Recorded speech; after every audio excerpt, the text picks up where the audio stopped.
Wel, bore da. There is a group of people in the Bible whose attitude Jesus found distasteful, to say the least. In fact, Jesus, gentle Jesus, the Jesus of compassion and grace, was very critical of this group of men.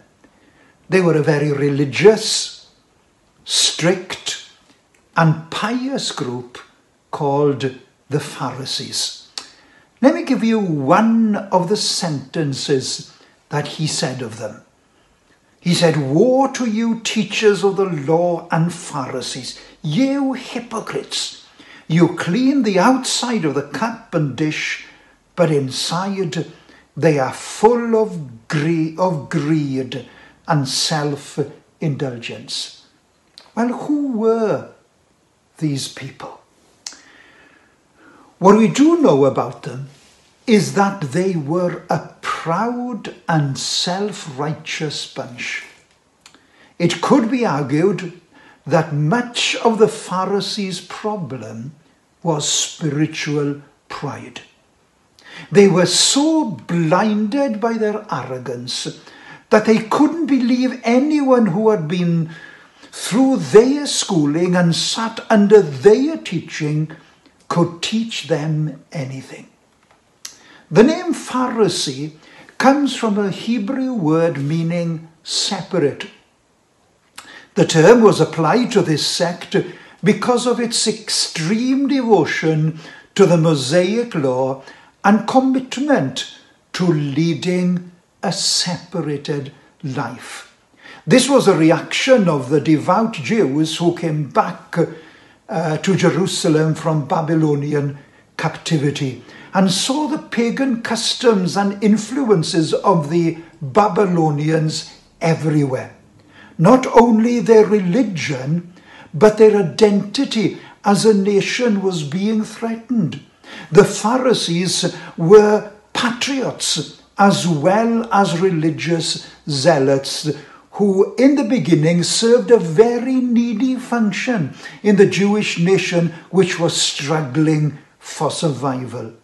However, over the centuries, the Pharisees had departed from the Mosaic law and had written their own interpretations of the law, interpretations which they held to be God-inspired and equal to that of Moses. In Jesus' day, this group was characterized by hypocrisy and self-righteousness. They, as a whole, persecuted Jesus and his followers and received the most stinging rebukes. The Pharisees, like many people today, were ignorant of achieving right standing with God through the simple act of receiving his forgiveness by faith, and were trying to earn their salvation by their own acts. You see, no one can fulfill God's commands except Jesus.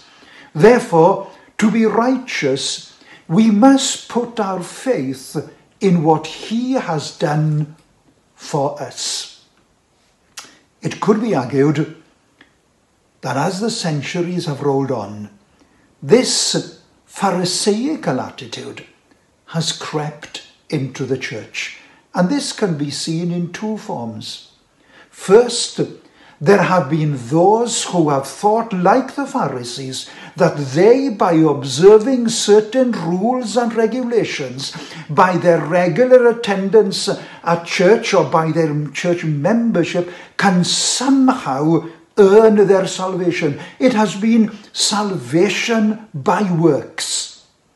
However, Paul is clear in his letter to the church at Ephesus that salvation is by grace alone, through faith alone, and not of works, so no one can boast. And secondly, there have been those in the evangelical camp who have behaved like Pharisees by their legalistic attitude. They have become hypocrites by preaching grace and not practicing grace.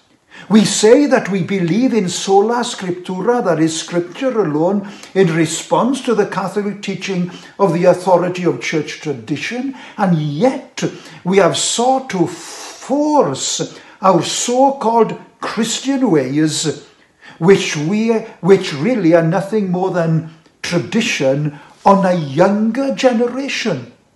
And in turn, we have created a generation of prodigal sons and daughters.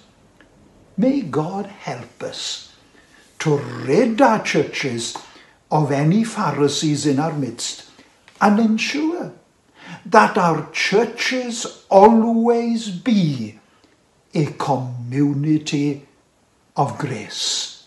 The church must be a community of grace, a place where people on every visit encounter grace. God bless you, poor Bendith, and enjoy this hymn, Wonderful Grace. Hwyl.